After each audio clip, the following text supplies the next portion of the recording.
Salam sejahtera bagi kita semua yang dikasihi oleh Tuhan Yesus Kristus.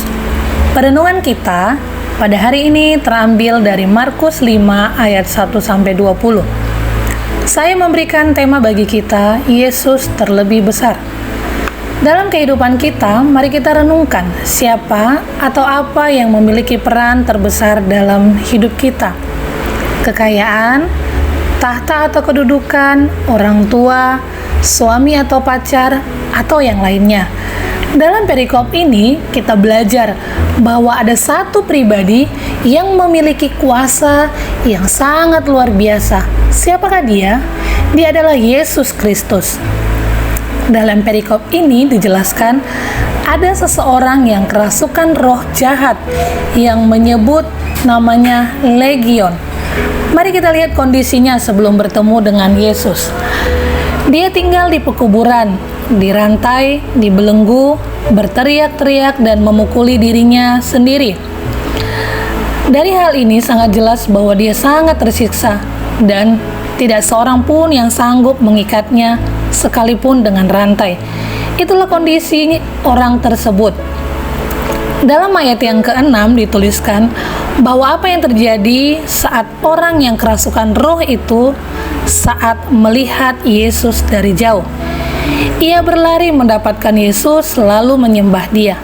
Di sini tampak jelas bahwa ada tindakan dari orang tersebut agar terlepas dari keterikatan yang dia alami saat itu.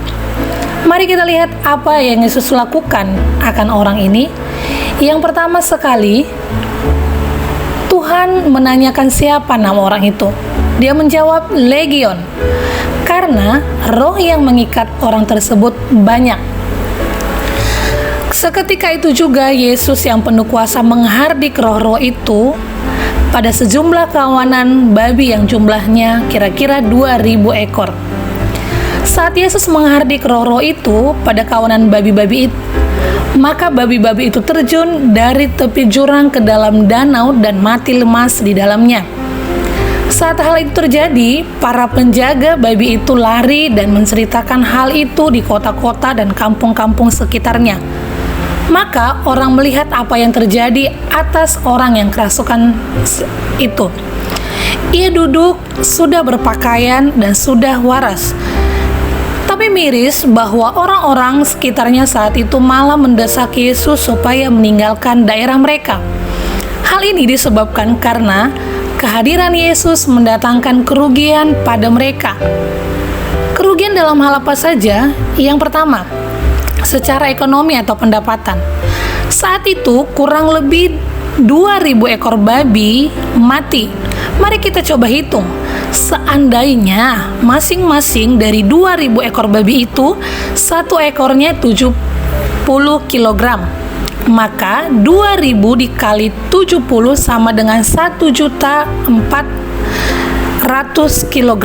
Seandainya 1 kg daging babi seharganya 85.000 dikalikan 1.400.000, maka sama dengan 11.900.000.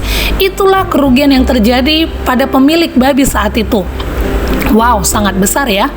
Tapi hal ini membuktikan betapa berharganya satu jiwa di hadapan Yesus. Yang kedua, ketenaran atau nama. Hal ini yang terjadi saat itu. Tapi mari kita lihat apa yang Yesus perintahkan pada orang yang kerasukan roh jahat itu. Yesus menyuruh orang tersebut pulang memberitakan apa yang Yesus lakukan atas dirinya. Dan bagaimana Yesus mengasihinya terhadap orang yang serumah dengannya dan orang-orang sekampungnya. Sekalipun orang tersebut ingin menyertai Yesus kemanapun Yesus pergi, tapi Yesus tidak menginginkannya. Implikasinya bagi kita semua adalah hal apa yang terbesar dalam hidup kita saat ini? Kuasa Tuhan Yesus lebih besar dari hal apa saja. Mungkin kondisi kita saat ini tidak terikat oleh roh-roh jahat, tapi dalam bentuk lain. Apakah itu? Mungkin kita terikat oleh hobi, rutinitas, HP atau games, pekerjaan, pergaulan, dan lain sebagainya. Hal-hal tersebut bisa membelenggu, mengikat kita. Mari kita datang menyembah pada Yesus agar kita terlepas dari hal yang mengikat kita, maka kelepasan akan terjadi. Hanya Yesus yang dapat melepaskan kita dari keterikatan. Tidak ada satu pribadi yang bisa melepaskan kita dari keterikatan yang ada. Ingat, kita ini berharga di mata Tuhan. Dalam Yesaya 43 ayat 4 dikatakan, oleh karena engkau berharga di mataku dan mulia, dan aku ini mengasihi engkau, maka aku memberikan manusia gantimu dan bangsa-bangsa sebagai ganti nyawamu. Saat kita lepas dari keterikatan, kita tentu ada oknum, yaitu iblis yang tidak senang ada orang yang menjauh dari kita, karena kita melepaskan kebiasaan-kebiasaan kita yang tidak berkenan kepada Tuhan Yesus. Ingat, kita ini berharga di mata Tuhan, dan Dia sangat mengasihi kita. Dia menunggu kita untuk datang padanya setiap saat. Jika kita sudah terlepas dari keterikatan, Tuhan Yesus memberi perintah pada kita masing-masing menjadi saksinya di rumah atau pada orang-orang terdekat dengan kita, orang-orang sekampung kita, berarti orang di luar lingkup kita.